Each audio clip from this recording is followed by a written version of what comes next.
Bagian yang keenam. Tak seorang pun tahu apa yang sedang terjadi. Unsur pertama, 3 serangkai ini adalah pola pikir keliru bahwa dunia tempat kita tinggal lebih dapat dipahami, lebih dapat diterangkan, dan karena itu lebih dapat diperkirakan daripada yang sesungguhnya.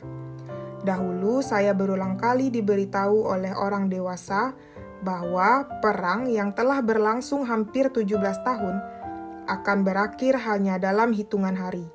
Mereka tampaknya begitu percaya dari soal ramalan tentang waktu.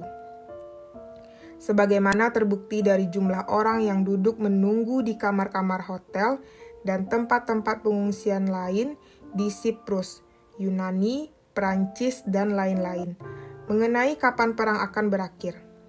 Seorang paman terus berkata kepada saya, bagaimana sekitar 30 tahun sebelumnya, ketika orang-orang kaya Palestina mengungsi ke Libanon.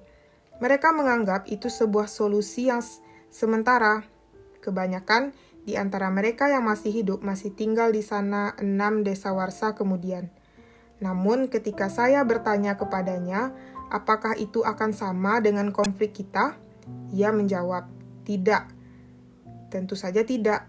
Tempat itu berbeda. Tempat ini selalu berbeda. Entah bagaimana, apa yang ia lihat pada orang lain tampaknya tidak berlaku baginya. Kebutaan rentang waktu, duration blindness, yang dialami oleh pengungsi usia baya ini sungguh penyakit yang mewabah. Belakangan ketika saya memutuskan menghindari obsesi pengungsi itu terhadap usul-usulnya, pengaruh asal-usul di kalangan pengungsi biasanya merusak agak terlalu dalam. Saya sengaja mempelajari kepustakaan tentang pengungsi dengan teliti, agar tidak terjebak dalam nostalgia yang berlebihan. Para pengungsi ini tampak seperti menjadi tahanan kenangan mereka yang idealis tentang asal-usul dan kampung halaman mereka. Mereka duduk berkumpul bersama sesama narapidana masa lampau untuk mengobrol tentang negeri asal dan makan panganan tradisional mereka. Sementara musik asli dimainkan sebagai latar belakang. Mereka terus berkhayal makin jauh dari kenyataan, membayangkan skenario-skenario alternatif yang menurut mereka dapat terjadi dan dengan demikian tidak mengantar mereka ke situasi sejarah yang nyata. Misalnya, andai Syah tidak menunjuk orang yang tidak berkompeten ini sebagai Perdana Menteri, kita barangkali masih di sana.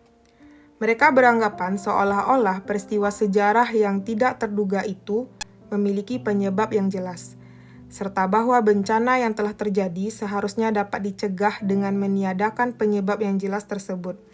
Maka saya menyelidiki semua pengungsi atau pelarian yang dapat saya temukan guna mendapatkan informasi tentang perilaku mereka selama pengungsian. Hampir semuanya bertindak dengan cara yang sama.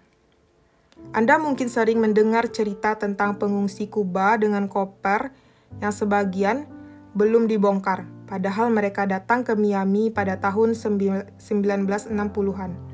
Hanya untuk beberapa hari, sesudah rezim Castro merebut kekuasaan. Dan pengungsi Iran di Palestina serta London yang melarikan diri dari Republik Islam pada tahun 1978, berpikir bahwa kepergian mereka hanya sebuah liburan singkat. Sebagian masih menunggu, lebih dari 1/4 abad kemudian, untuk pulang ke negeri asal. Banyak warga Rusia yang meninggalkan negeri itu pada tahun 1917, seperti penulis Vladimir Nabokov, menetap di Berlin, barangkali supaya tidak terlalu jauh seandainya saat untuk kembali telah tiba. Nabokov sendiri selama hidupnya tidak tinggal menetap di satu rumah. Yang jelas, ia tidak pernah meninggalkan gaya hidup yang mewah, sampai saat ia menjalani akhir hidupnya di Montreux Place Hotel di Danau Jenewa.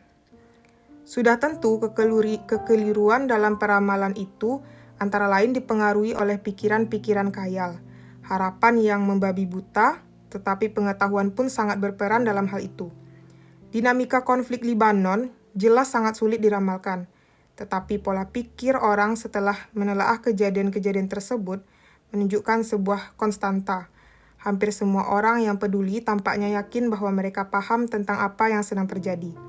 Setiap hari muncul peristiwa-peristiwa yang benar-benar menyimpang dari ramalan mereka. Tetapi mereka tidak bisa menerima bahwa mereka tidak meramalkan kejadian-kejadian itu. Sebagian besar yang terjadi dianggap gila ketika berada di masa lalu. Namun, kejadian-kejadian tadi tidak tampak segila itu setelah terjadi. Plausibilitas retrospektif ini menyebabkan suatu kejadian tidak terlalu langka dan mudah dibayangkan. Belakangan, saya menemukan ilusi yang sama persis ketika memahami sukses bisnis dan pasar modal.